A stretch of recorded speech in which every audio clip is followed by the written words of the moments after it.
எல்லா புகழும் என்னை படைத்த என்னுடைய இறைவன் ஒருவனுக்கே சென்றடையட்டும்.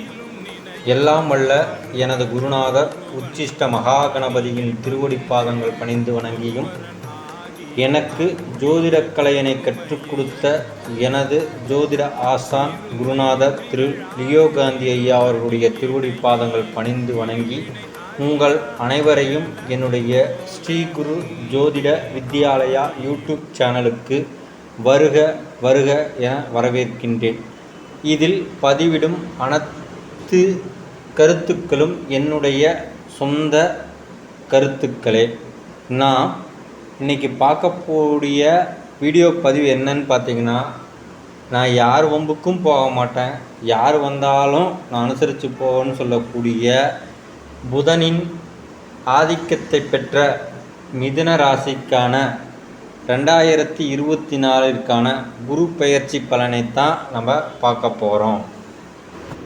இந்த மிதுன ராசிக்கு இந்த குரு பகவான் யார் அப்படின்னு பார்த்தீங்கன்னா, உபயலக்கணமான இந்த மிதுன ராசிக்கு குரு பகவான் பாதகாதிபதி என்ற அந்தஸ்தில் வருவார்.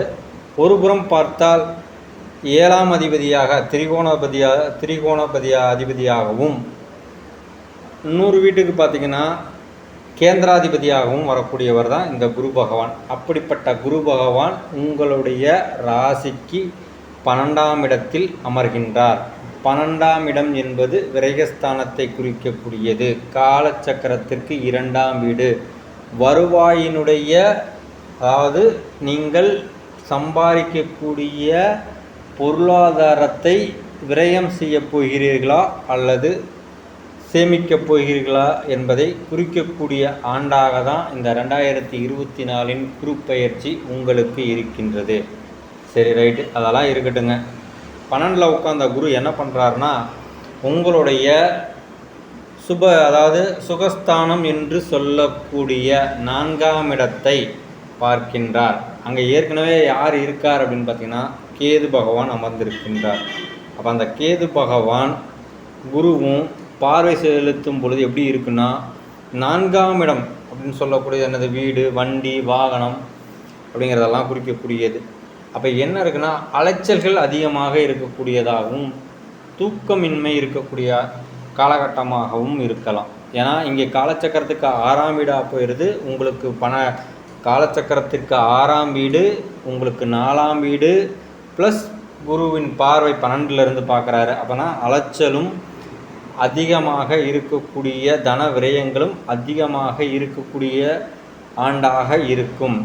ஒரு பக்கம் விரயம்னாலும் அதில் மறுபக்கம் சேமிப்பையும் குறிக்கும். 12ஆம் பாகம் என்பது எப்பொழுதும் விரயத்தை மட்டும் குறிப்பதில்லை, மறைமுக இன்வெஸ்ட்மெண்ட், மறைமுக சேமிப்பு அப்படிங்கிறத குறிக்கும். அதனால் உங்களுடைய வருவாயில் இருந்து வரக்கூடிய, அதாவது தொழிலிருந்து வரக்கூடிய வருவாயை ஒரு சேமிப்பு போடுவது உங்களுக்கு சால சிறந்தது என்பது என்னுடைய கருத்து. அதாவது உங்களுக்கு ஒரு 100 ரூபா கிடைக்குதுன்னா அதில் ஒரு 20 ரூபா உங்களுடைய சேவிங்க்கு கொண்டு போனீங்கன்னா அது உங்களுக்கு நற்பலனை தரும் என்பது என்னுடைய இந்த இடத்துல 4ஆம் இடத்தை அதாவது உங்களுடைய 4ஆம் வீட்டை பார்க்கக்கூடிய குருவிற்குண்டான பரிகாரமாக கூட இதை வைத்துக்கொள்ளலாம் அப்படின்னு சொல்ல வரேன். அடுத்தது பார்த்திங்கன்னா, குரு எங்கே பார்க்குறாருன்னா உங்களுடைய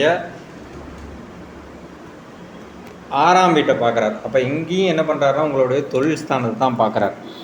அப்போ தொழில் ஸ்தானத்தை பார்க்குறாரு. எங்கேருந்து பார்க்குறாரு? உங்களுடைய 12ஆம் வீட்டிலிருந்து, அதாவது உங்கள் வீட்டுக்கு, உங்களுடைய ராசிக்கு 12ல் இருந்து உங்களுடைய 6ஆம் வீட்டான காலச்சக்கரத்திற்கு 8ஆம் வீட்டை பார்க்குறார்.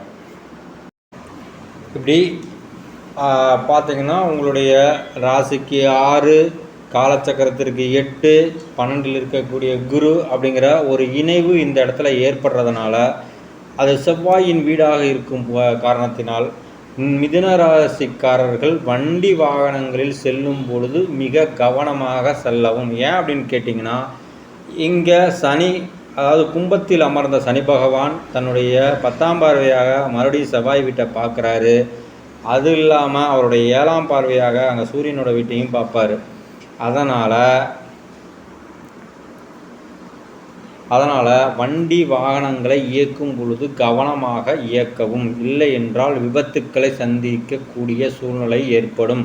அதனால் விரயங்களும் ஏற்படக்கூடிய வாய்ப்புகள் ஏற்படும். அதனால தான் நான் இங்கே சொல்கிறேன். அதனால் நீங்கள் வண்டி வாகனம் ஓட்டும் பொழுது இந்த மிதுன ராசிக்காரர்கள் எண்ணங்களை அலைவாய விடாமல் நிதானமாகவும் வண்டியின் மீது கவனம் வைத்து ஓட்டுவது சாலச் சிறந்தது என்பது என்னுடைய கருத்து.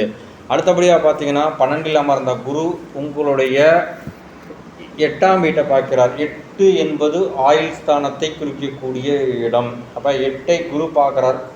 8ஆம் வீட்டை குரு பார்க்குறாரு. காலச்சக்கரத்திற்கு 10ஆம் வீடு அப்படிங்கிற இடத்துல 8 10 அப்படிங்கிறது. அப்போ 8னா தொழில், காலச்சக்கரத்துக்கு 10ஆம் வீடுங்கிறது தொழிலில் சிறு சிறு தடைகள் உங்களுக்கு ஏற்பட்டாலும் ஆனால் எந்த விதத்துலேயும் தொழிலில் நஷ்டம் ஏற்படாது. ஏன்னு கேட்டிங்கன்னா 8க்குடைய அதிபதியான சனி பகவான் அவர் போய் 9ல் லாபஸ்தானத்தில் காலச்சக்கரத்துக்கு 11 லாபஸ்தானத்தில் உட்கார்ந்துருக்கிறதுனால தொழிலில் தடை தாமதங்கள் தான் ஏற்படுமா ஒழிந்து எந்த விதத்திலும் தொழில் வீழ்ச்சி அடையாது அப்படிங்கிறத எங்களுக்கு சொல்லிடுறேன். நான் சொன்னது எல்லா கருத்துக்களும் பார்த்திங்கன்னா நெகட்டிவாக இருக்கிற மாதிரி தெரிந்தாலும் எப்பொழுதுமே குறைகளை சொல்லி அதற்கப்புறம் நிறைகள் சொல்வது தான் என்னுடைய பழக்கம். இந்த ஆண்டில் பார்த்திங்கன்னா உங்களுக்கு புதிய வண்டி வாகனங்கள் வாங்குவதற்கும் நிலம் வாங்குவதற்கும் உங்களுடைய கடனை அடைப்பதற்கும் சிறந்த காலகட்டமாக இருக்கும் அப்படிங்கிறத இங்கே நான் மறுபடியும் ஆணித்தரமாக சொல்லிக்கிறேன். அதே போல் யாருக்கு இது முழுமையாக செயல்படும் அப்படின்னு பார்த்தீங்கன்னா ஜனன காலத்தில் யாருக்கெல்லாம் குரு ரிஷபத்தில் இருக்குதோ அவங்களுக்கு தான் இந்த குரு பயிற்சியில், அதாவது மிதுன ராசியாக இருந்து அவங்களுடைய ஜனன காலத்தில் குரு ரிஷபத்தில் இருக்கணும். அப்படி இருக்கிறவங்களுக்கு தான் இந்த வீடியோடைய கருத்துக்கள் முழுமையாக பொருந்தும். இது ஒரு பொது கருத்து தான். அதாவது மிதுன ராசிக்கான பொதுப்படையான குரு பயிற்சி பலன் தான். முழுமையான குரு பயிற்சி பலனை தெரிஞ்சுக்கணுன்னா அவங்கவுங்களுடைய சுய ஜாதகத்தை ஜோதிடரிடம் கொடுத்து இந்த ஆண்டிற்கான குரு பயிற்சி எப்படி இருக்கிறது என்பதை தெரிந்து கொள்ளுங்கள். நன்றி, வணக்கம். சாரிங்க, பரிகாரம் சொல்லாமல் விட்டுட்டேன். அந்த பரிகாரத்திற்காக தான் மறுபடியும் கன்டினியூ பண்ணுறேன். என்ன அப்படின்னு பார்த்தீங்கன்னா, நீங்கள் மிதுனராசிக்காரர்கள் மச்ச அவதார பெருமாளை வழிபாடு செய்வதும், உங்களுடைய மனைவியுடைய அம்மாவிற்கு கோயில் யாத்திரைகள் செல்வதற்கு நிதியுதவி செய்வதும், உங்களுக்கு தொழிலை கற்றுக் கொடுத்த குருமார்களுக்கு பாத பூஜை செய்வதும் இந்த குரு பயிற்சியானது உங்களுக்கு நற்பலனை கொடுக்கும். அதாவது குருவினால் ஏற்படக்கூடிய தீய பலன்கள் குறைந்து நற்பலன்கள் ஏற்படும் என்று கூறி நன்றி கூறி விடைபெறுகின்றேன். என்னுடைய வீடியோக்களை தொடர்ந்து என்னுடைய யூடியூப் சேனலில் பார்த்து கொண்டு வர்ற உங்கள் அனைவருக்கும் என்னுடைய கோடான கோடி நன்றி தெரிவித்துக் கொள்கிறேன். என்னுடைய சேனலை சப்ஸ்கிரைப் பண்ணி வச்சுக்கோங்க. அப்போ தான் உங்களுக்கு வீடியோக்கள் உடனுக்குடனே வரும்.